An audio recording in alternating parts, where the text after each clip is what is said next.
ভূগোল দ্বিতীয় পত্র প্রথম অধ্যায় থেকে এমসিকিউ সাজেশন দিচ্ছি আজকের এই ভিডিও থেকে। ইনশাআল্লাহ তোমরা অনেক বেশি কমন পাবে, আশা করছি তোমরা এই সবগুলো পড়ে ফেলেছ। সাথে সাথে বোর্ডের যে কোয়েশনগুলো আছে এগুলো মাস্ট, পরীক্ষাতে বোর্ডের যে এমসিকিউগুলো সেগুলো প্রচুর পরিমাণে রিপিট হয়। এখানে বোর্ড দেওয়া আছে, বোর্ডের বাইরে দেওয়া আছে, তোমাকে বলবো বোর্ডের কোয়েশনগুলো অবশ্যই পড়বে। ওকে, এখন তোমার যেহেতু মোটামুটি সব পড়া হয়ে গেছে, এই জন্যে তুমি আমার সাথে জাস্ট এখন রিভিউ করে নাও। আমি তোমাকে এখানে মোটামুটি 90 থেকে 100টা এমসিকিউ পড়াবো, তুমি আমার সাথে জাস্ট সমান রিভিউ করে নাও। আমি অনেক ফাস্ট যাব। তো এই ভিডিওতে তোমাকে যে পিডিএফগুলো দেখানো হচ্ছে এগুলো আমাদের পেজেই দিয়ে দিব ইনশাআল্লাহ। আমাদের পেজের নাম হলো টিচ মিজান বিডি। ফেসবুকে এসে তুমি এই নামে জাস্ট সার্চ করলেই আমাদের পেজটা পেয়ে যাবে, এখান থেকে তুমি ডাউনলোড করে পড়ে ফেলতে পারবে। ওকে, এই যে দেখো, এটা হলো আমাদের পেজ। যারা ইউটিউব এবং টিকটক থেকে আমাদের ভিডিও প্লে করো তারা ফেসবুকে এসে টিচ মিজান বিডি লিখে জাস্ট সার্চ করবা, পেয়ে যাবে ইনশাআল্লাহ। ওকে, ওখানে আমরা সব পেজগুলো আমরা দিয়ে থাকি, ওখানে সবগুলো এখান থেকে পেয়ে যাবে ইনশাআল্লাহ। নাম্বার 1 যে কোয়েশ্চনটা লক্ষ্য করো, শিক্ষা, স্বাস্থ্য, চিকিৎসা প্রভৃতি ভূগোলের কোন শাখায় আলোচ্য হয়? সেটা হলো সাংস্কৃতিক শাখায়। ওকে, প্রাকৃতিক পরিবেশের নিয়ন্ত্রণের চিন্তা ভাবনা কোনটা? নিমিত্তবাদ। সমুদ্র বেষ্টিত দেশ কোনটি? জাপান। ব্রাজিল কোন দেশের উপনিবেশ ছিল? পর্তুগাল। বাংলাদেশের উত্তরে অবস্থিত কোনটা? মেঘালয় এবং আসাম। এগুলো খুবই ইম্পর্ট্যান্ট প্রশ্ন। বাংলাদেশের উপর দিয়ে অতিক্রান্ত যে রেখাটা চলে গেছে সেটা কি? 88 ডিগ্রি। ওকে, তারপরে বাংলাদেশের প্রশাসনিক বিভাগ কয়টি? 8টি। নিচের মহাদেশগুলোর মধ্যে আয়তনে সবচেয়ে ছোট ক্ষুদ্রতম কোনটা? ইউরোপ। মানব ভূগোলের আলোচ্য বিষয় কোনটা? কোনটি? দেখো, জলবায়ু। ওকে, পৃথিবীর বৃহত্তম মহাদেশ কোনটা? এশিয়া মহাদেশ। ভাষা, ধর্ম, বর্ণ, সংস্কৃতি নিয়ে মানব ভূগোলের যে শাখা আলোচনা করা হয় সেটার নাম কি? সাংস্কৃতিক ভূগোল।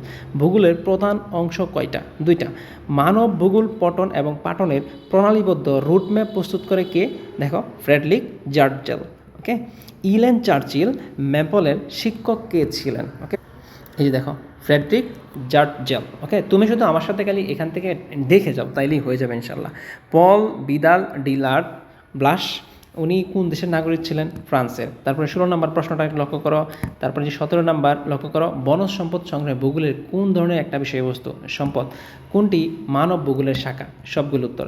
মানুষের অর্থনৈতিক কর্মকাণ্ড কিভাবে পরিচালিত হচ্ছে তা ভূগোলের কোন অংশে আলোচিত হয়? অর্থনৈতিক অংশে। কোনটি জনসংখ্যা বিষয়ক ভূগোলের অন্তর্ভুক্ত? জনসংখ্যা তত্ত্ব। কৃষি এবং উপকরণের উৎপাদন এবং বন্টন বিষয়ক আলোচনা ভূগোলের কোথায় আলোচনা হয়? কৃষিতে। সমুদ্র বন্দর গড়ে তোলা ভূগোলের কোন শাখার সাথে আলোচনা? এটা হলো পরিবহন। দেশের স্বাধীনতা এবং আইনকানুন প্রভৃতি, দেশের আয়তন, এটার সাথে কোনটা যায়? সেটা হলো রাজনৈতিক ভূগোল। একটি অঞ্চলে নগর সভ্যতার উৎপত্তি নিয়ে আলোচনা করা হয় কোথায়? নগর ভূগোলে। শিল্পের কাঁচামাল নিয়ে ইত্যাদি আলোচনা করা হয় কোথায়? শিল্প ভূগোলের মধ্যে আলোচনা করা হয়। ওকে, মানব ভূগোলকে ভূগোল পরিবর্তনের মানুষের সৃজনশীলতার আলোকে বিবেচনা করেন এটা কে? এটা হলো জিন বুলেন্স এবং পল বিদালডি লাব্লাশ। এগুলো সুন্দর করে পড়িও। তারপরে কি বলছে? উত্তোলন বিষয়ক কর্মকাণ্ডের মধ্যে উল্লেখযোগ্য কোনটা? তারপরে দেখো এখানে কি বলছে? উত্তোলন বিষয়ক কর্মকাণ্ডের মধ্যে উল্লেখযোগ্য কোনটা? এটা হলো মাটি খনন, পাথর উত্তোলন, খনিজ উত্তোলন, সবগুলো। পরিষেবামূলক কর্মকাণ্ডের সাথে কোনটা উল্লেখযোগ্য? ভাই আমার কথাটা স্পষ্ট করে শোনো, এই প্রশ্নগুলো তোমাকে একটু ভেবে চিন্তে দিতে হবে, বুঝছো? এই যে বহুপদী টাইপের, এটার উত্তর হলো 2 ও 3। একটা উদ্দীপক আছে, উদ্দীপকটা খুবই মনোযোগ দিয়ে পড়বা। মনোযোগ দিয়ে পড়ে তারপরে এখানে যে 2টা প্রশ্ন আছে এই 2টা প্রশ্ন সুন্দর করে পড়বা। ওকে, তারপরে 31 নম্বর যে প্রশ্নটা আছে এই প্রশ্নটা সুন্দর করে পড়বা। অর্থনৈতিক ভূগোল, আমি কিন্তু পুরাটা পিডিএফ দিব। অর্থনৈতিক ভূগোল এবং পাটের মাধ্যমে কোনটি সম্পর্ক হয়? অর্থাৎ খনিজ সম্পদ। কোন ভূগোল বিভিন্ন দেশের জনসংখ্যা বন্টন দ্বারা হয়? সেটা হলো অর্থনৈতিক ভূগোল। পর্যাপ্ত কাঁচামাল এবং সস্তা শ্রমিকের কারণ হিসাবে নিচের কোনটিকে উল্লেখ করা হয়?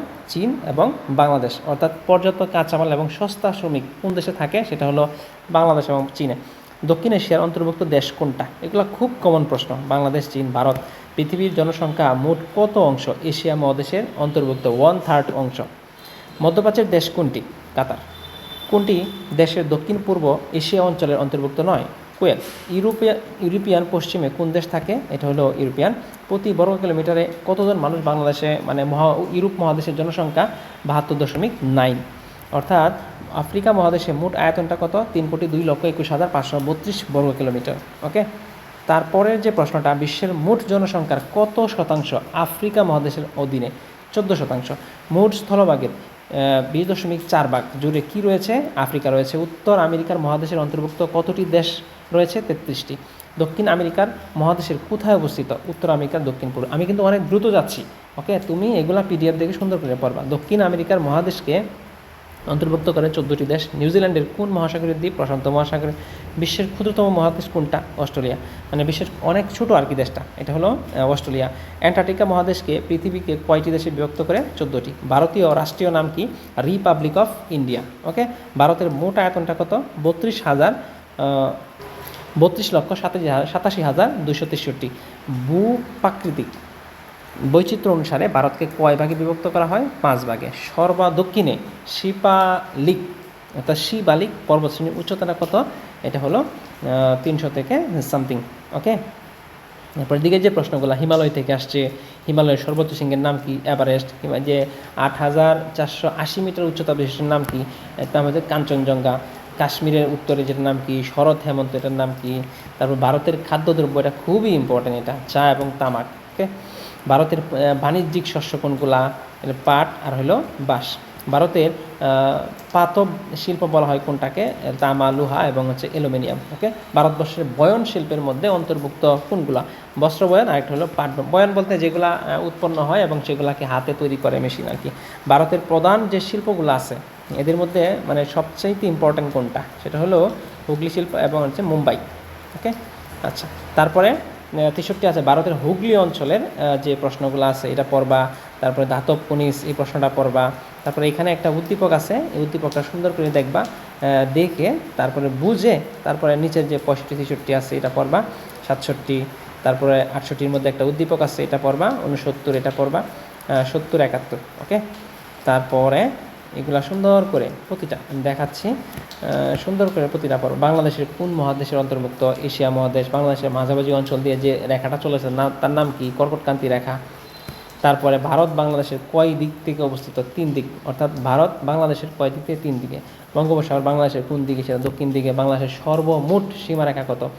অর্থাৎ 4,47,11.18 কিলোমিটার। ওকে, বাংলাদেশ ও মায়ানমারের যে সীমা, বাংলাদেশের সর্বমোট যে সীমারেখা ওটা হলো 4711.18। বাংলাদেশ ও মায়ানমারের মধ্যে যে একটা সীমারেখা আছে এটা কত? 280 কিলোমিটার। বঙ্গোপসাগরের যে তটরেখা আছে একটা, এটা কত?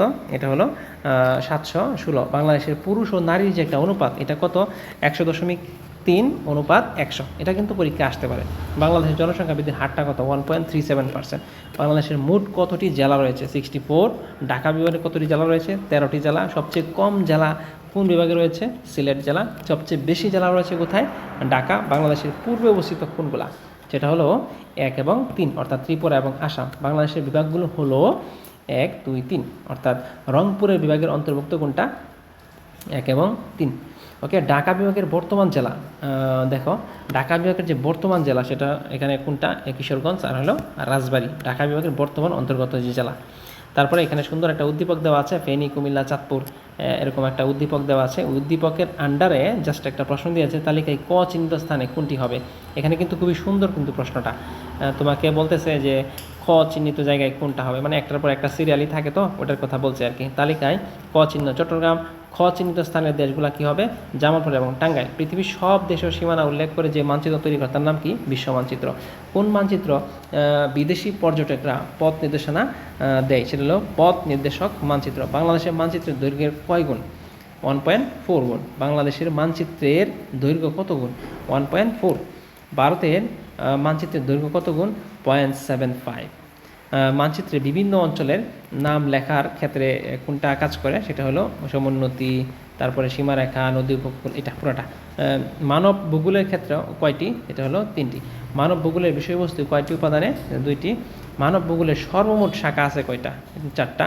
পৃথিবীর বৃহত্তম ক্ষুদ্রতম মহাদেশ কোনটা? সেটা হলো এশিয়া মহাদেশ। অর্থাৎ পৃথিবীর বৃহত্তম মহাদেশ এশিয়া আর ক্ষুদ্রতম হলো ওশেনিয়া। ওকে, তারপরে কোনটি মহাদেশ দেখো, কোনটি বিশেষ মহাদেশ? এগুলো ওশেনিয়া। ঠিক আছে, তারপরে আছে মানব ভূগোলের প্রকৃত প্রতিষ্ঠাতা কে? অর্থাৎ ভিদাল দ্য ব্লাশ। ওকে, এই তো প্রশ্নগুলো ছিল। তো আমরা এটার পিডিএফ দিয়ে দিব ইনশাআল্লাহ, তোমরা আশা করি বুঝতে পেরেছো।